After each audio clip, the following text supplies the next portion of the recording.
YCP కార్యకర్తను పథకం ప్రకారమే చంపేశారని అన్నారు ఆ పార్టీ నేత కాసు మహేష్ రెడ్డి. కూటమి అధికారంలోకి వచ్చిన నాటి నుంచి పిన్నెలి గ్రామంలో భయానక పరిస్థితులు నెలకొన్నాయని తెలిపారు. వందలాది కుటుంబాలు బయటికి వెళ్లి పోయాయని అన్నారు. ఇక రాబోయే రోజుల్లో ప్రతి దానికి కూడా బదులు చెబుతామని అన్నారు. ఏపీలో రెడ్ బుక్ పాలన కాదు, అంబేద్కర్ రాసిన రాజ్యాంగం అమలు చేయాలంటున్న వైసీపీ నేత కాసు మహేష్ రెడ్డితో మా ప్రతినిధి శివ ఫేస్ టు ఫేస్. చర్చకు సంబంధించి కూడా పోలీసుల తీర్పు, అలాగే అధికార పార్టీ తీర్పుపై స్థానిక వైసీపీ నేతలు తీవ్ర స్థల ఆక్రమణ చేసిన ప్రస్తుతం మనతో మహేష్ రెడ్డి ఉన్నారు. సార్, ఏంటి అసలు ఈ పనులలో జరిగిన విభేదాల కారణాలు? విభేదాలు ఏం లేవండి. వైఎస్ఆర్ పార్టీకి ఓటేశారు పిన్నెల్లిలో. వాళ్ళు చెప్పినా ఎదురు తిరిగి అందులో గ్రామంలో ఉన్నదంతా ఎక్కువ మైనారిటీలు, ఎస్సీలు, బీసీలు. ఆ రోజు నుంచి ఊరి నుంచి తరిమేశారు. కౌంటింగ్ అయిన రోజు నుంచి దాదాపు 200 కుటుంబాలు, 800-900 మంది జనం, పిల్లలు, ఆడవాళ్ళు అందరూ కూడా. నిన్న సాలమన్ అనేవాడు తెగిచ్చి పాపం భార్యకి ఏదో బాగాలేదంటే చూడ్డానికి పోయాడు. అక్కడ పోయిందని ఊర్లోకి వస్తావా అని చంపేశారు. ఇంత దారుణం ఎక్కడన్నా ఉంటుందా? ఊర్లోకి వచ్చిన వాడిని పోనీ అతను ఏమన్నా తిట్టాడా, కొట్టాడా, ఫ్రాక్షన్ లీడరా, గతంలో ఏమన్నా అన్నాడా? ఏమీ లేదు. ఒక అమాయకుడు, ఒక ఎస్సీ నాయకుడు. అటువంటి వ్యక్తిని నడి బజార్లో కొట్టి చంపారు. పోలీసులు కంప్లైంట్ ఇస్తే స్పందన కూడా లేదు. అక్కడున్న సిఐ భాస్కర్రావు ఎస్ఐ. పైగా ఇతని మీద 324 కట్టారు. ఇతను కొట్టినట్టు. ఇతను చచ్చిపోతుంటే హాస్పిటల్లో పాపం చావు బతుకుల మీద కొట్లాడుతుంటే ఇతన్ని చంపబోయిన వాళ్ళ మీద కూడా మళ్ళీ ఏదో చిన్న దెబ్బలు కొట్టినట్టు 324, 307 కట్టాల్సింది. చంపబోయారని చెప్తే అది కూడా కట్టలేదు. అందుకే వాళ్ళని సస్పెండ్ చేయాలి. ఎవరైతే బాధ్యులు ఉన్నారో వాళ్ళని వెంటనే అరెస్ట్ చేయాలి.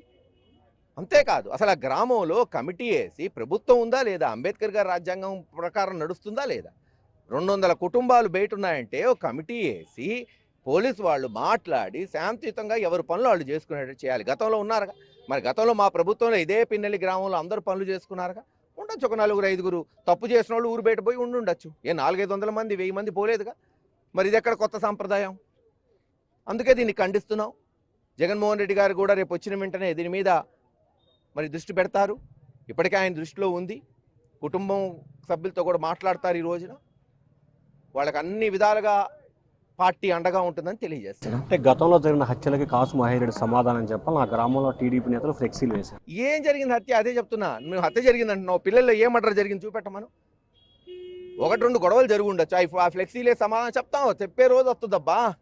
అన్నిటికీ సమాధానం చెప్పే రోజు వస్తుంది. ఈ మర్డర్కి సమాధానం చెప్పే రోజు వస్తుంది. ఈ 200 కుటుంబాల బాధ ఘోషకి సమాధానం చెప్పే రోజు వస్తుంది.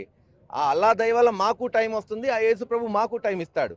ఆగడు కదా, ఒకవైపే కాదు కదా. అంటే ఇది ఇద్దరి మధ్య జరిగిన ఘర్షణని కావాలని రాజకీయ కుట్ర కోణంలో చూస్తున్నారు. రాజకీయాలకు సంబంధం లేదని చెప్పి. రాజకీయం కాకపోతే ఏం చెప్పు? 200 కుటుంబాలు ఊరు బయట ఎందుకు ఉంటున్నాయి? వైఎస్ఆర్సీపీ పార్టీకి ఓటేసిన వాళ్ళు ఎందుకు ఊరు బయట ఉండాలి? ఇది రాజకీయం కాకపోతే ఏంది? ఊర్లో పైన సాలమన్ని కొట్టడం రాజకీయం కాకపోతే అదే నేను అడుగుతున్నా. అతనికి ఏమైనా కక్ష ఉందా, కారుణ్యం ఉందా? అతను ఏమన్నా ఫ్రాక్షన్ లీడరా? రాజకీయమే.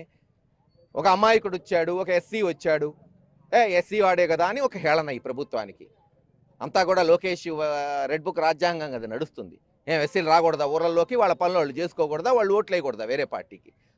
మరి తెలుగుదేశం కేసిన వాళ్ళు ఉన్నారుగా. మరి ఎవరు మర్డర్ జరిగింది పిన్నెల్లో చెప్పమనండి. ఎందుకు దొంగ రాజకీయాలు?